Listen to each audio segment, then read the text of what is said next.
El Padre nos creó y el Hijo nos redimió.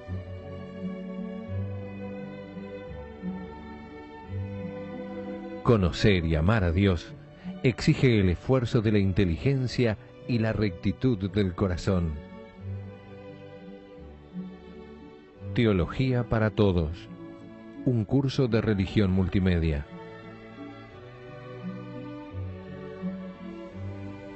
En el nombre del Padre, y del Hijo, y del Espíritu Santo. Amén. Bienvenidos, queridos amigos, a nuestro 10º programa del curso de Teología para Todos. Bienvenida, Mónica, ¿cómo estás? Muchas gracias por tu presencia. Gracias. Bueno, estamos ya rondando la cuarta parte del curso. Este curso de Teología tiene 40 lecciones, ya estamos en la número 10. Si es la primera vez que usted sintoniza el canal, aprovechamos para contarle que este es un curso de religión que va a desarrollar los 3 grandes temas de las enseñanzas de la Iglesia Católica. Esto es, estamos hablando del credo, o sea, la teología dogmática, hablaremos de la teología moral, que están condensados en los mandamientos de la ley de Dios, y terminaremos hablando de la teología sacramentaria y espiritual. Hablaremos de los sacramentos, de la gracia y también de la oración. Estamos desarrollando el credo, les decía, y estábamos hablando de nuestro Señor Jesús. En las últimas clases hemos comentado y hemos demostrado, hemos pretendido demostrar la existencia histórica de Jesús. Y lo hicimos no solo a través de lo que dicen los evangelios, sino también a través de algunos historiadores, de autores diversos que no tienen nada que ver con la doctrina de nuestro Señor y otros documentos. Vamos a continuar hablando hoy entonces sobre nuestro Señor Jesús, ¿no? Y les decía ya la semana pasada que Jesús, nuestro Señor, tuvo muy en cuenta el demostrar su divinidad. Y Él demuestra su divinidad, demuestra que era Dios, demuestra que es Dios, a través de los milagros, Y así, el motivo principal de los milagros es para que creyeran en Él. El mismo Jesús lo dice: si ustedes no creen en mis palabras, crean en mis obras hablan por mí, ¿no? Te voy a pedir, Mónica, que me leas la noción, la definición o la descripción de qué es un milagro. ¿Cómo no? Los milagros son un hecho visible y perceptible por los sentidos que supera las fuerzas de la naturaleza. Se hace por Dios, bien directamente, bien por medio de los ángeles o de los hombres. Son el sello de Dios. Exactamente. Dios entonces es quien hace los milagros, ¿eh? Y quien hace milagros hace porque tiene a Dios en él y lo puede hacer en nombre de Dios. Jesucristo había dicho muchas veces, si no creen en mis palabras, crean en mis obras. Mis obras dan testimonio de mí. Estos milagros, estas profecías, estos prodigios. Jesucristo hacía los milagros en nombre propio. Dice al viento: yo te lo digo, párate. Dice al mar: yo te lo digo, cálmate. Dice al paralítico: yo te lo digo, levántate. En cambio, San Pedro, los milagros que hizo, los hizo en nombre de nuestro Señor Jesús. Los milagros, evidentemente, ayudan a la fe, pero no la fuerzan. Los milagros no dan una luz tal que enceguezca al hombre, porque Dios ha querido que el acto de fe sea libre, que el hombre efectivamente pueda optar. Y de hecho, efectivamente, ante los milagros del Señor, muchos rechazaron los milagros. Aunque los muertos resuciten, no van a creer, dijo Jesús, y así fue, porque Él resucitó y muchos no creyeron.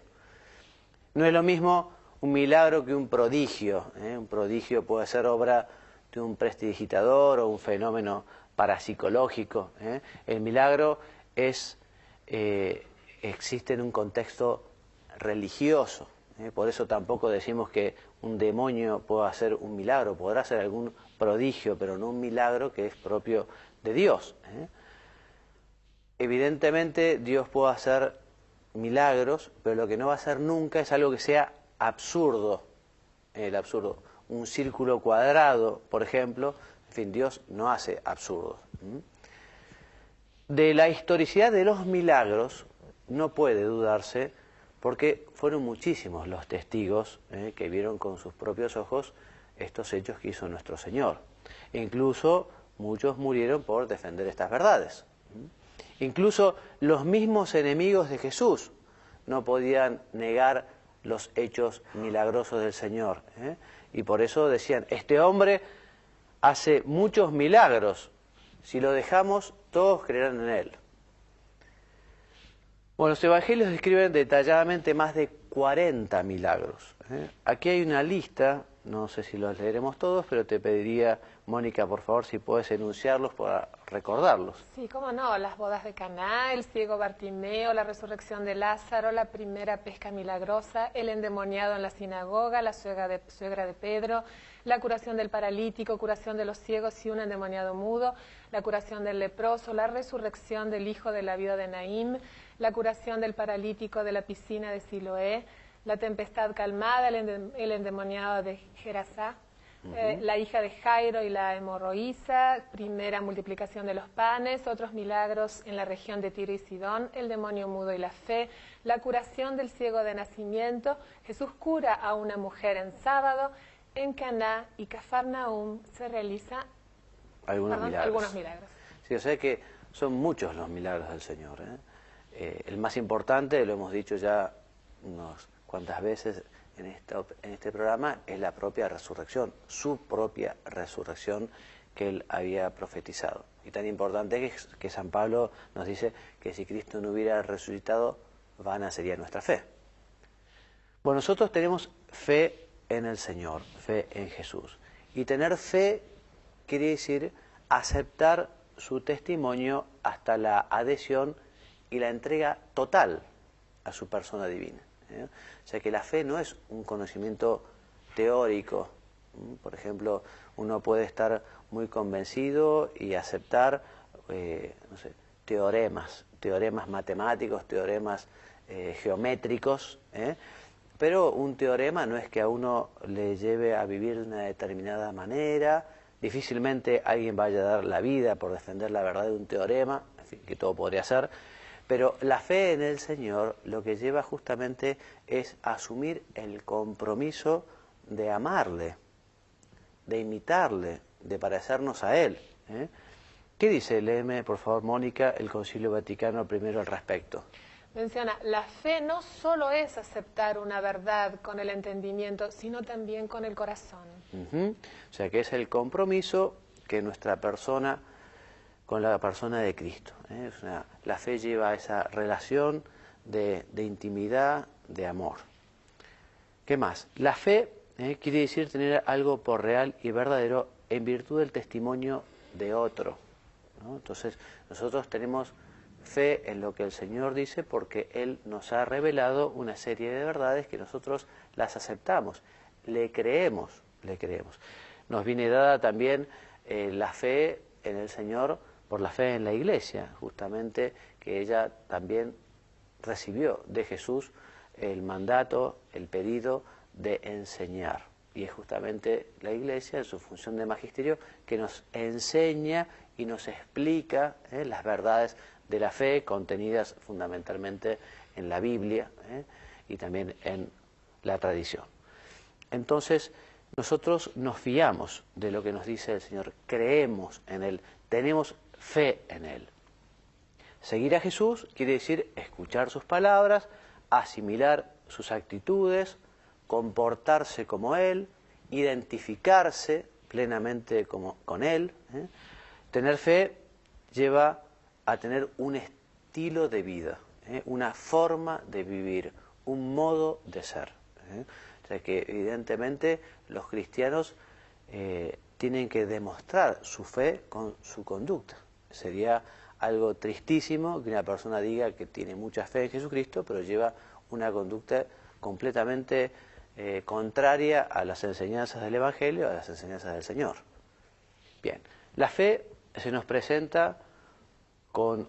No se nos presenta con una seguridad metafísica, no es algo 2 más 2, 4, no es un axioma filosófica, pero sí que es muy razonable y nosotros podemos tener una certeza moral de que efectivamente lo que nos dice el Señor es así, porque la razón justamente ayuda a poder conocer la fe. O sea, la razón no es contraria a la fe, la razón apoya, aunque efectivamente la fe supera la razón. La fe exige dar un salto porque uno cree cosas que uno no comprende, pero las cree porque como Jesucristo dijo que eran verdad, como Jesucristo nos la explicó, entonces nosotros nos adherimos a ese concepto, a esa idea, a esa revelación. Por ejemplo, el misterio de la Santísima Trinidad. Jesucristo vino a revelarlo al mundo, antes no se conocía, y nosotros no lo entendemos, cómo es que puede ser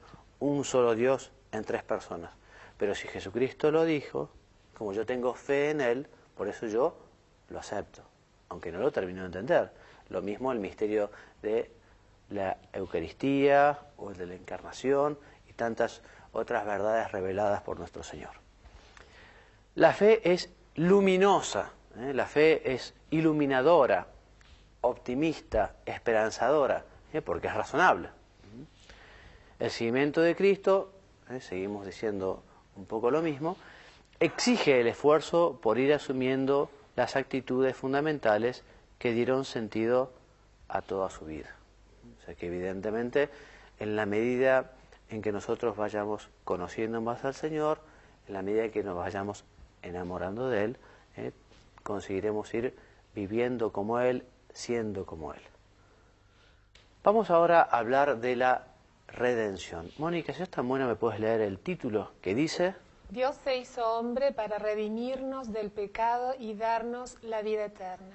O sea que Jesús, Dios, la segunda persona de la Santísima Trinidad, el Verbo, tomó carne, se hizo carne como nosotros, en las entrañas purísimas de la Virgen María, para un fin muy concreto. Esto es, para salvarnos. Nosotros habíamos perdido la posibilidad de compartir la eternidad con Dios en el paraíso con el pecado de Adán y Eva. Después del pecado de Adán y Eva se cerraron las puertas del cielo. Y cuando Dios a Adán y Eva los echa del paraíso, por decirlo de alguna manera, Él les promete un redentor, les promete un salvador, les promete una nueva oportunidad. Esa nueva oportunidad, esa redención viene por Jesús, por nuestro Señor. Segunda persona de la Santísima Trinidad, que se hace hombre, que toma nuestros pecados y que Él paga. Redimir del pecado es rescatar a precio. Y nos rescató con el precio de su sangre, nada más ni nada menos. Decíamos, del pecado original que cometieron Adán y Eva, las puertas del cielo estaban, y Jesús dijo, aquí estoy. Yo pago estos pecados. Alguien que era hombre, que es hombre, y alguien que a su vez era y es Dios, la dignidad de Dios y el hombre que pide perdón al Padre. Jesucristo vino a salvar a todos los hombres. Todos estamos invitados a la salvación. Jesucristo además se manifiesta a sí mismo como el buen pastor que sale a buscar a la oveja que se pierde. Ahora, si la oveja no quiere volver, bueno, Dios respeta la libertad de los hombres. Por eso, el que se condena es porque no ha querido cooperar a las gracias que Dios le ha dado. Dios no condena, es el hombre el que le da la espalda a Dios. Él te crea para que te salves y desea que te salves. Pero como dice San Agustín, Dios que te ha creado sin ti, no te salvará sin ti. Y nos salvaremos en la medida en que tengamos fe en lo que el Señor nos ha enseñado y obremos tal como Él nos orientó. Quiero que me leas, por favor, Mónica, esta anécdota de la vida de Duns Scoto. Es verdad. Dice, iba el filósofo franciscano irlandés Duns Scoto paseando por un camino y se encontró con un labrador que sudoroso hundía la reja del arado en la tierra dura. Empiezan a hablar de Dios. A las pocas palabras el labriego le interrumpe. ¿Me permite hacerle una pregunta? Vamos a ver. Dios lo sabe todo. Dios es infalible. No se puede equivocar. En este instante Dios sabe si me voy a salvar o si me voy a condenar. Ahora bien, si Dios sabe que me voy a salvar, por más que peque, me salvaré. En cambio, si Dios sabe que me voy a condenar, por más que me esfuerce, me condenaré. Por tanto, ¿para qué me voy a preocupar de hacer buenas obras? Dios conoce si te salvarás o condenarás, del mismo modo que conoce si este año recogerás una cosecha espléndida o lo perderás todo en una helada. Según tu razonamiento, como Dios ya sabe lo que ocurrirá con tu cosecha y Dios no se puede equivocar, es inútil que te esfuerces en arar y sembrar la tierra. Recoge tu arado, vete a tu casa y espera a ver qué pasa. Y abriendo su libro de rezos, siguió su paseo por el camino adelante. El labriego se quedó sin saber qué decir. A pesar de la ciencia infalible de Dios, si él no sembraba, era cierto que no recogería cosecha. Y es que el recoger o no recoger cosecha, el que yo me salve o me condene, no ocurre porque Dios ya lo sabe, sino que Dios ya lo sabe desde ahora, porque de hecho ocurrirá después. Si tú dejas caer una piedra desde tu ventana antes de que llegue al suelo, sabes que dará un golpe. Efectivamente, a los pocos segundos oyes el golpe. Pero el golpe no ocurrió porque tú lo sabías, sino que tú lo sabías porque de hecho iba a ocurrir necesariamente. La diferencia está en que nosotros solo podemos conocer el futuro cuando éste depende de las leyes físicas necesarias. En cambio, Dios conoce también el futuro de los seres libres, pues por él no pasa el tiempo. Dios conoce ya la película de tu vida y sabe cómo va a terminar, pero la película la haces tú, libremente, voluntariamente. Saldrá lo que tú quieras.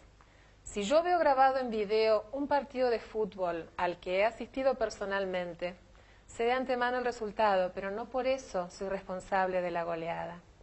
Dios conoce mi futuro, pues para Él todo es presente, pero mi futuro depende de mí. Muy bien explicado el misterio de la predestinación, ¿no? Estas dos verdades, de que efectivamente Dios tiene todo en presente, porque para Dios no hay tiempo, y junto con eso el misterio de la libertad del hombre, que cada uno efectivamente construye su futuro y que cada uno recibirá conforme ha vivido. Muy bien. La muerte del Señor clavado en la cruz es el hecho más grande que ha visto la historia. Dios no tenía ninguna obligación, por decirlo de alguna manera, entre comillas, de perdonarnos, ¿no? Y si hubiera elegido perdonarnos, tampoco el Señor estaba obligado a hacerse hombre o a padecer y morir derramando hasta la última gota de su sangre. Quiso que fuera de esta manera y es un regalo que nosotros tenemos que valorar, el hecho de que Dios se haya hecho hombre y que haya muerto con una muerte tan tremenda, una muerte tan dura, una muerte en la cual Jesús se vio reducido a algo peor que un criminal, casi tratado como un animal. Bueno, gracias Señor por tu salvación, gracias Señor por haber abrazado la cruz, gracias Señor por habernos redimido. Confiemos plenamente en ese inmenso amor de nuestro Padre. Nuestro Padre Dios tanto nos quiere el Padre que envió a su Hijo a morir por nosotros. Corazón de Jesús, en ti confío porque creo que me amas. Mirá cuánto nos querrá nuestro Señor que derramó hasta su última gota de sangre. Y no solo por los judíos o los romanos del siglo I, sino por cada uno de nosotros. Te pediría, Mónica, que nos leas un poquito sobre la devoción al Sagrado Corazón. La devoción al Sagrado Corazón de Jesús nos consigue grandes beneficios por Él prometidos, sobre todo nuestra salvación eterna, si comulgamos 9 primeros viernes de mes seguido, como Él mismo prometió a Santa Margarita María de Alacoque. Quizá alguno recuerde, a Santa Margarita María se le apareció nuestro Señor y muy triste le decía lo que sufría su corazón por la ingratitud de los hombres. Y especialmente decía el Señor por aquellos que tienen obligación de quererle, por aquellos que se ven comprometidos a quererle. Tenemos que desagraviar el corazón de Jesús, que sigue sufriendo muchísimo por los pecadores. Y ya que hay gente que lo tiene tan abandonado, vamos nosotros a tratar justamente de compensar, como hacen los buenos hijos con sus padres cuando uno de ellos se porta mal, que trata de compensar, de hacer algo, de reparar, de sumar, ¿no? Seguimos avanzando en el misterio. Jesucristo, después de su muerte, resucitó y se fue al cielo. O sea, Jesucristo, después de ser crucificado, estuvo muerto y enterrado 3 días. Y luego resucitó. ¿Qué quiere decir resucitar? Que se volvió a unir el cuerpo con el alma. Y lo hizo para nunca más morir. Esta verdad, la de la resurrección, es un dogma fundamental de la enseñanza cristiana. ¿Qué nos dice San Mateo en ese sentido? Mónica, léenos por favor. Dice San Mateo que los fariseos mandaron a sus soldados que habían estado guardando la tumba, que dijeran, sus discípulos vinieron de noche estando nosotros dormidos y lo robaron. Y en ese sentido, ¿qué explica San Agustín? Pero San Agustín dice, dio a esto una respuesta definitiva. Si estaban durmiendo, no pudieron ver nada. Y si no vieron nada, ¿cómo pueden ser testigos? Una lógica perfecta. Los 4 evangelistas relacionan el sepulcro vacío con la resurrección del Señor. San Mateo nos dice, no está aquí, pues ha resucitado. San Marcos nos dice, ha resucitado, no está aquí. San Lucas, ¿querés leer por favor, Mónica? Sí, no está aquí, sino que ha resucitado. ¿Y San Juan? Juan vio la sábana que había cubierto el cadáver de Jesús, yaciendo en el suelo, y doblado aparte el sudario que había estado sobre su cabeza. San Pablo también nos habla de la resurrección de nuestro Señor en su primera carta a los tesalonicenses, que es del año 51, y nos dice que efectivamente nuestro Señor Jesús murió y resucitó. Y también en la primera carta a los Corintios, que es del año 55. Nos dice allí que Cristo al tercer día resucitó. O sea que la resurrección de Jesucristo es totalmente distinta a la de cualquier otra resurrección. Porque Lázaro, por ejemplo, resucitó, pero volvió a morir. Y además Lázaro resucitó por obra de nuestro Señor. Jesucristo resucitó por sí mismo, por su propia fuerza. Lo mismo el hijo de la viuda de Naín, vuelve a morir, Jesucristo resucita para nunca más morir y ahora se encuentra en el cielo en cuerpo y alma. Bien, y las apariciones de Jesús son un motivo de credibilidad en la resurrección de Cristo. Recordemos que Jesucristo resucitó y estuvo mucho tiempo, 40 días más estuvo resucitado y lo vio muchísimas personas. Más de 500 personas habrían visto a Jesús resucitado, más de 500 fueron los testigos de su resurrección. Bueno, y hasta aquí entonces nuestra lección del día de hoy. Dios mediante, la semana que viene continuaremos hablando del misterio de la vida de nuestro Señor. Quería aprovechar para contarles que este curso que estamos desarrollando para televisión, ustedes pueden llegar a encontrarlo también en internet. Toda esta documentación que estamos analizando es fundamentalmente el libro Para Salvarte del padre Jorge Loring, ¿no? Y en un sitio de internet que se llama oracionesydevociones.info, www.oracionesydevociones.info, allí podrán encontrar este libro, que es de más de 800 páginas, y allí yo lo que he hecho fue dividir este libro en 40 envíos, ¿no? Y por internet lo estoy enviando, son muchos los inscriptos, desde el año 2004 lo vengo haciendo todos los años. Así que el que quiera recibir más información o esta información por escrito puede escribirme. Mi dirección de correo es juanmariagallardo, que es mi nombre, @gmail.com, el email que tiene Google. Así que los animo, si quieren recibir esta documentación, me escriben. También aprovecho para decirles que vamos a continuar después de hablar del dogma de la fe, de los mandamientos de la ley de Dios, y finalizaremos nuestro programa en las últimas lecciones, nuestro curso, con la teología espiritual, hablando sobre la oración. Vamos a dedicar por lo menos 2 programas a un tema que es apasionante, que nos lleva justamente a poder comunicarnos, poder hablar con el Señor, poder escuchar al Señor. Bueno, me despido. Muchas gracias por la presencia de ustedes. La semana que viene, Dios mediante, aquí mismo. Gracias, Mónica, por haber venido. Espero que les sea de gran utilidad. Yo cada vez que preparo estas lecciones, que lo hago con bastante esfuerzo, realmente disfruto los temas, disfruto los textos. Ojalá ustedes también lo puedan aprovechar. Y ya les digo, si quieren profundizar un poquito más, me escriben y yo les mando los textos para que puedan estudiar del libro, puedan imprimirlo y puedan conocerlo. Muchas gracias. Hasta la semana que viene, si Dios quiere, y les doy la bendición. Que Dios los bendiga y los haga muy santos.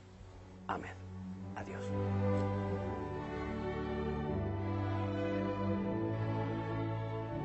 El Padre nos creó y el Hijo nos redimió.